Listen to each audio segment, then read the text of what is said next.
ایک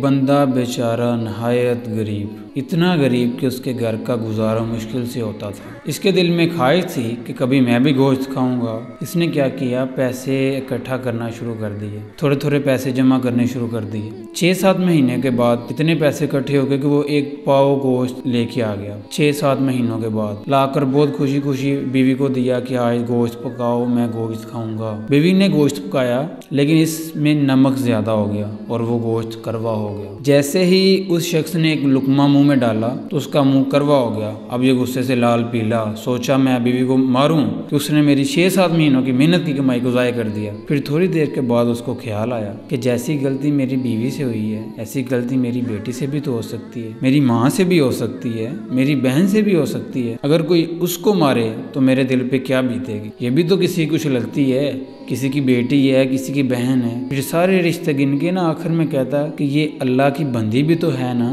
میں نے اگر اس کو مارا تو اللہ ناراض ہو جائے گا۔ تو اس نے اللہ کے خوف سے ڈر کر یہ کہ اللہ کی بندی ہے اس کو معاف کر دیا۔ اچھا، ہماری زبان سے معافی کا لفظ کبھی نہیں نکلتا کیونکہ ہماری ڈکشنری میں معافی کا لفظ ہے ہی نہیں، کیونکہ ہمارے دلوں میں اللہ تعالیٰ کا خوف باقی نہیں رہا۔ ہم سوچتے ہیں ہمیں کوئی ایسا موقع ملے کہ اگلا بندہ کسی مشکل میں ہو تو اس سے بدلہ لے سکے، اس کو تکلیف پہنچا سکے اور اس کو بتائیں کہ ہاں ہم بھی تم سے کم نہیں ہیں۔ اور اگر کسی کو معاف کرنا بھی پڑ جائے نا، پتہ کیسے کرتے ہیں؟ پہلے سارے خاندان کو اکٹھا کرتے ہیں، سارے محلے والوں کو اکٹھا کرتے ہیں اور سب کے سامنے اس کو تذلیل کر کے کہتے ہیں جا تجھے معاف کیا۔ اور پتہ اس شخص نے کیسے معاف کیا؟ وہ چپکے سے گیا اور پوری ہانڈی اٹھا کے لے آیا اور سارا کروا گوشت خود ہی کھا گیا تاکہ کوئی کھائے گا اس کو پتہ چلے گا کہ یہ گوشت کروا ہے، وہ اس لیے سارا گوشت خود ہی کھا گیا۔ اسی طرح حضرت محمد صلی اللہ علیہ وآلہ وسلم کی بارگاہ میں جب کوئی تحفہ لے کر آتا تو رسول اللہ صلی اللہ علیہ وسلم خود بھی تناول فرماتے اور صحابہ کرام رضوان اللہ اجمعین میں بھی تقسیم کرتے۔ ایک دن ایک بڑھیا کھیر پکا کر لے کر آئی تو رسول اللہ صلی اللہ علیہ وسلم ساری کھیر خود ہی تناول فرما گئے، کسی میں بھی تقسیم نہیں کی۔ وہ بڑھیا بہت خوش ہوئی اور واہ واہ کر کے کہ میری کھیر اتنی پسند آئی کہ اللہ کے نبی صلی اللہ علیہ وآلہ وسلم ساری خود ہی کھا گئے اور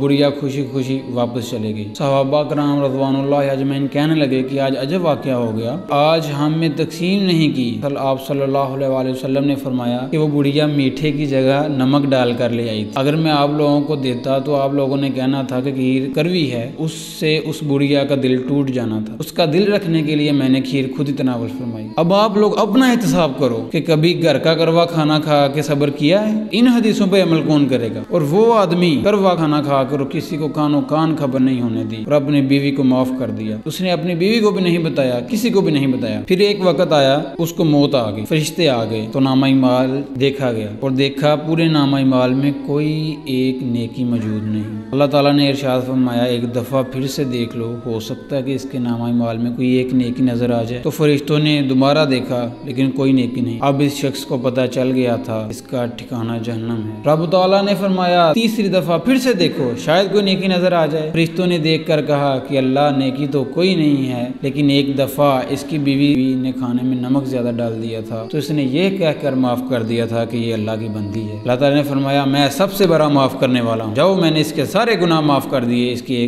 اس اچھے عمل کے بدلے میں۔ خدارا آپ بھی اپنے بہن بھائیوں کو، اپنی بیوی کو، اپنے رشتہ داروں کو معاف کر دو۔ اگر کسی نے آپ کے ساتھ زیادتی بھی کی ہے تو پھر بھی اس کو معاف کر دو، ہو سکتا ہے اس معافی کے بدلے اللہ تعالیٰ ہمیں بھی معاف کر دے۔ یہاں میں ایک اور حدیث آپ کو سناتا ہوں۔ نبی کریم صلی اللہ علیہ وآلہ وسلم نے فرمایا کسی مسلمان کے لیے جائز نہیں کہ وہ اپنے مسلمان بھائی کو 3 دن سے زیادہ چھوڑ دے، یعنی اس سے ناراض ہو جائے۔ جس نے 3 دن سے زیادہ چھوڑ دیا اور مر گیا تو وہ دوزخ میں جائے گا۔ حوالہ سنن ابو داؤد۔ اللہ ہمیں عمل کی توفیق عطا فرمائے۔ وما علینا الا البلاغ المبین۔